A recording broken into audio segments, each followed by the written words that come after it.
เมื่อนี้ก็มีพากันเฮ็ดอย่างเนาะก็พากันมาออกตลาดพากันมาออกตลาด3คนเนาะตลาดที่เฮามาก็คือตลาดลาวเนาะเดี๋ยวเฮามาเบิ่งเนาะว่าการออกตลาดเทื่อนึงของปลาท่อมกับเจอัมหมดเท่าไหร่เนาะส่วนรายการออกตลาดก็บ่ได้ซื้ออย่างเนาะซื้อแต่แนวกินเนาะแต่ละมื้อแต่ละเว้นก็คิดแต่แนวกินอย่างเดียวพอแต่มาฮอดตลาดเนาะอันดับแรกที่เฮาจะซื้อก็คือมากม่วงเนาะเพราะว่าช่วงนี้เจอัมเพิ่นแพ้ท้องเป็นแพ้ท้องลูกที่2เนาะแล้วก็ซื้อมัสลีเนาะมื้อนี้เพิ่นเฮ็ดสลีห่อกาบเนาะหลังจากซื้อมัสลีแล้วก็มาซื้อมักนาวเนาะซื้อมักนาวก็เลือกแท้เลือกว่าย่านมันบ่ส้มเนาะมักนาวบ้านใดสิบ่ส้มซื้อมักนาวโลเดียวเลือกแท้เลือกว่าเนาะหลังจากซื้อมักนาวแล้วเขาก็ไปซื้อซีนหมูเนาะยังบ่พอเนาะยังซื้อผักมีซี่ซ้อมมักตอกมักแต่งอีกเนาะตอนนี้เครื่องที่ซื้อก็เริ่มเต็มล้อแล้วเนาะก็ละพากันสิออกเมื่อแล้วเนาะก่อนสิพากันออกเมื่อก็ซื้อมักเพชรอีกโลนึงเนาะเพราะว่ามักเพชรเป็นอะไรที่เปลืองที่สุดเนาะต่ำเท่านึงก็หมดโลนึงเนาะตอนนี้พวกกระทาเมอยู่เนาะอยู่ล้อลิ้นแก้เส้งเนาะแล้วก็เลี้ยวไปเห็นมาก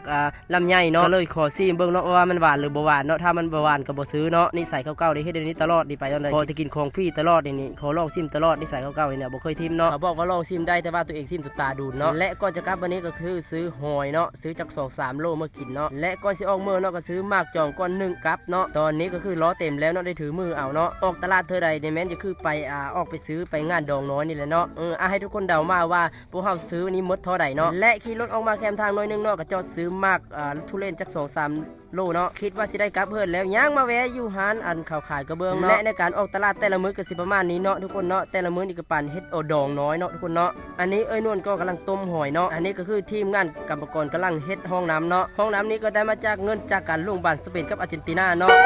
อยากรถสีรถฟ้าหน้ากระจังใส่ไซส์สบู่ที่เนาะหุ่นดีหุ่นปังหุ่นพังเซ็กซี่มันเกิดขึ้นได้ถ้าเจ้ากินไฟเบอร์เนาะ